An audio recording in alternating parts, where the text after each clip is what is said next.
Hi, good afternoon. My name is Jakub Miszczyk. I'm a doctor. I'm a specialist in plastic surgery. It's a great pleasure for me to be here with you today. And I wanted to talk to you about the subject that for now on may seem not very important to you, but I will emphasize why it may really affect your life in the future. So as a plastic surgeon, I perform the full variety of aesthetic, reconstructive surgeries, and one of my points of focus is hair restoration. I will start with this quite funny reel that I found on Instagram. So you can see a cashier asking a customer for an ID. So hair loss, it affects 75% of males and 40% of females in their whole lifespan. So almost everybody in this room will be affected by hair loss at some point of their lives. In males, the most popular form, the most common form of hair loss is androgenic alopecia, and it usually starts by the age of 18-20. At the very beginning, it may be quite inconspicuous. First, we may notice the receding hairline. Later on, also the crown vertex of the head may be affected. But it's a slow process, and usually patients notice the changes very, very late.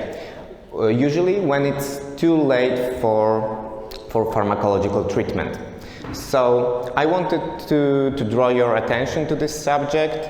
You may already start noticing the changes in your hairline, or you may notice that in a few years. And the earlier you react, the better outcomes you may achieve. The next slide, please. And what can we do about the hair loss? Obviously, you may do something like that. It's the hair reconstruction with a tattoo.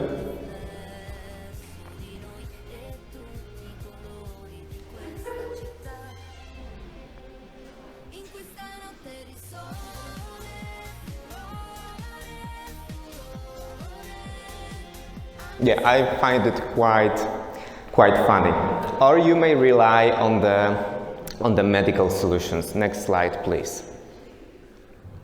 So, as I said, pharmacological treatment is merely effective. First of all, patients, they come for consultation quite late. The fact is, we do not really notice any changes of our head until we lose like 50% of our hair. So first 50% of your hair you lose without noticing any changes on your head. You may notice some more hair on your pillow, in the shower drainage, but you don't really see the receding hairline, the skin showing through the hair. So at late stages of androgenic alopecia, the only way to restore hair in the areas affected by the disease is to perform a surgical procedure, which is the hair transplant. We extract hair follicles from the areas of the head that are not affected by the disease, which is the occipital area and part of the temples. We extract pieces of skin with subcutaneous tissue with hair follicles. Those are called hair grafts. And in the whole lifetime, we may extract like 8,000–9,000 of those and transplant them to the areas affected by androgenic alopecia. Next slide, please. So the first stage of the procedure is to extract the grafts. We usually extract more or less 1,000 grafts per hour. So using the special device, I do excise skin and subcutaneous tissue around each hair follicle, and then my assistant removes them from the skin. It leaves a tiny mark which is less than 1 millimeter in diameter and usually heals within 4 days, leaving a very inconspicuous white dot. You may even shave your hair to like 1 millimeter of length and nobody in real life will notice that anything has been done with the scalp. After incising skin, subcutaneous tissue and removing the hair follicles from the occipital and temporal area, we proceed to the second stage of the procedure. Next slide, please. Which is making slits, making incisions in the area which is to be transplanted. So we perform the same amount of slits of incisions in the skin, the same amount of slits that the amount of hair grafts to be transplanted. This stage usually takes 30 minutes to 1 hour, and there are quite a few important aspects of doing that. First of all, the angle of the incision is really important, because usually hair does not grow perpendicular to the skin. It's more an acute angle of like 15, 30, up to 45 degrees. And then the direction to reconstruct the natural direction of the hair. And then after the second stage, we proceed to the last third stage of the procedure. Next slide, please. Which is implanting. And here my assistants are implanting each graft into each skin incision. And in this stage, it usually takes us like 1 hour to implant each 1,000 grafts. So those procedures are quite lengthy, are quite time consuming, but at advanced stages of androgenic alopecia, it's basically the only way to restore hair in the area affected by the disease. Next slide, please. And the technique of the procedure is really similar around the world, basically. It relies on the same basic principles. But the results, they do really differ. When it comes to the aesthetic outcome, there are quite a few tips and tricks that are really important for the natural result. So here on the photographs, you can see my patient. He's had the hair transplant done like 12 years ago in Germany, and he was really unhappy with the result. The before pictures are the ones on the top, and you can see the macroscopic shape of the hairline is quite fine, it's quite natural. Because nowadays, we may notice quite a few patients having this hemicircular hairline, which is not natural. It's a female hairline and it feminizes the male's face. So the macroscopic shape of the hairline is quite fine here in this case. But the hairline is very sharp. There is a really high contrast between the hair-bearing skin and the non-hair-bearing skin. It's because the hairline, the microscopic shape is too even. The grafts were placed like in rows. So what I've done, I've added many irregularities to the hairline to make a gradual transition between the skin without the hair and the hair-bearing skin. And the last aspect is the selection of grafts. So I guess even you may notice on TV, on the streets, people who's had bad hair transplants. Because their hairline is very sharp, there is really high contrast, it basically looks like a wig. So I would say the quality of the hair transplant lies in the natural effect.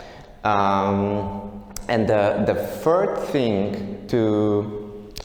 principle to achieve the natural effect is to select the grafts. because each graft may have from 1 up to 5 or even 6 hair follicles. On average, it's 2.5 hair follicles. So my assistants, they need to go through those thousands of grafts and select the grafts with just 1 hair follicle. And those single hair follicle grafts will be placed at the very front of the hairline. And those 3 aspects, the macroscopic shape of the hairline, for it not to be hemicircular, for it to have natural temporal recessions in males, the microscopic shape, for it to be very irregular, like teeth of the saw. And the third thing, the selection of the grafts, to place just single hair follicle grafts in the very front. Those are 3 aspects that really influence the aesthetic outcome. Next slide, please. And my patients, they are quite often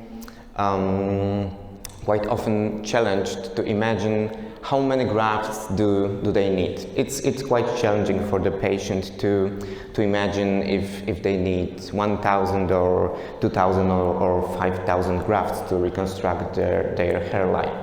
So here on those photographs you can see a patient before, 5 days after, and 1 year after the hair transplant. And this is 2,000 grafts. At the very beginning, when I was just studying, reading books about hair transplants like 5 years ago, I've read the giga session of hair transplant is 1,000 grafts in 1 day. And I said to myself, oh my god, it's just basically impossible to do 1,000 incisions around each hair follicle, then make another 1,000 incisions in the recipient area that is about to be reconstructed, and then put those 1,000 grafts into those 1,000 incisions. It was like unbelievable for me. But nowadays we do up to 4,300, 4,500 grafts in 1 day. So this is 2,000 grafts, not too deep temporal recessions and the receding hairline. And you can see the result after 1 year. It's quite natural. The macroscopic shape of the hairline is quite natural. It has micro irregularities and just single hair follicle grafts put in the very front. Next slide, please. This is 3,000 grafts. So 3,000 grafts were extracted from the occipital and temporal areas, and they were put into the temporal recessions and the central forelock, which is the area in the middle at the very front of the hairline. And here you can see the outcome after 14 months. And the next slide, please. And this is 4,000 grafts. So even larger area was covered with the hair transplant. And like preparing for those procedures, I did not realize that it's such a huge problem, that hair loss could be such a huge problem for males. Because it's quite natural. If 75% of males are affected by hair loss, then we may even question if we should call it a disease, if it's not just the norm. But seeing my patients and talking to them, I've realized how big of an influence it has on their self-esteem, on their social life, and I can really see their lives being changed after this, well, lengthy, time-consuming, but quite simple procedure. So my take-home message for you would be to pay attention to your hair, because in the future you may regret not acting early. In young males, the pharmacological treatment, it may slow down the progression of the disease. So I would like to emphasize, if you notice that you started losing hair, that your hairline recedes, you start noticing temporal recessions, just act quickly, see a doctor, see a dermatologist, see a plastic surgeon to introduce the pharmacological treatment. In the future, you still may need a hair transplant if you wish to do so, but if you act early, pharmacological treatment may help you, and well, you may thank me in 20 years. Thank you so much.